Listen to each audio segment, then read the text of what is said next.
ఉత్పత్తి ప్రకరణము లీలోపాఖ్యానము 35వ కథ. ఈ కనబడేవారంతా ఎవరు? ప్రథమ లీల. జగజ్జనని ఈ విదూరధుడు ఉన్న చిదాకాశ బ్రహ్మాండములోనూ అట్లే గిరిగ్రామ జగత్తునందు అనేక మంది జనులు కనిపిస్తున్నారు కదా. వారంతా ఎవరు? స్వప్న కల్పిత రూపాలు వంటివేనా? వారందరికీ స్వకీయమైన అస్తిత్వము అనుభవము ఉండి ఉన్నాయా లేదా? సరస్వతీదేవి. ఆ జనులందరి ఆత్మ వారి వారి స్వభావమును అనుసరించే అట్లట్లు స్ఫురించుచున్నది. ప్రతివారు వారి వారికి అనుకూలమగు స్థితి అందే సంచరించుచున్నారు.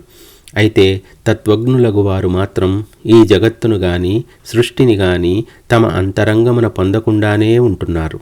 వారు ఈ దృశ్య మధ్యమునందు తదితరులతో పాటు ఆయా సాంసారిక వ్యవహారములందు ఇంద్రియాదులచే పాల్గొనుచున్నప్పటికీ ఇందలి సత్యాసత్యముల విభాగము గ్రహించియుండుటచే ఈ దృశ్యమునందలి స్వప్నత్వము అసత్యత్వములను అవగాహన చేసుకొనిన తరువాతే అట్లు పాల్గొనుచున్నారు.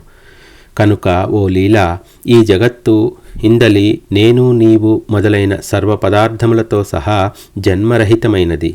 ఇదంతా ఆకాశస్వరూపమగు బ్రహ్మము కంటే వేరు ఏమాత్రం కాదు.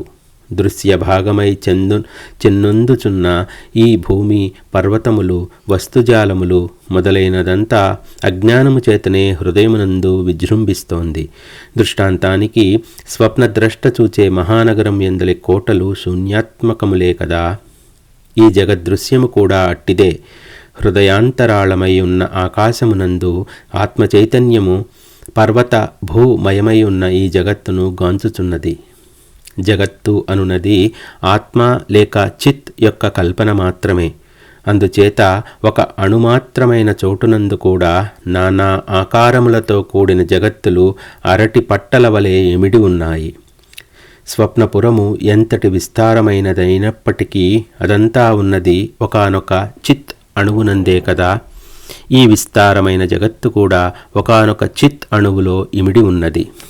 ఇట్టి ఈ జగత్తులో అనంత సంఖ్యలో చిదణువులున్నాయి. అందలి ప్రతి చిదణువులో మరలా ఇట్టివేయకు అనేక జగత్తులు ఉన్నాయి. ఆ జగత్తులలోని ప్రతి అణువులో మరలా అనేక జగత్తులు. అట్టి జగత్తులలో ఒకానొక దాని యందుగల ఒక ప్రదేశంలోని అంతఃపురంలో పద్ముని భౌతిక శరీరం ఉండి ఉన్నది. ఈ విధంగా గిరిగ్రామ జగత్తు, పద్మరాజ్య జగత్తు, విదూరధరాజ్య జగత్తులలో తారసపడే వరకు నీవు నేను వంటి స్వస్వరూపాత్మ ప్రదర్శనారూపులే సుమా.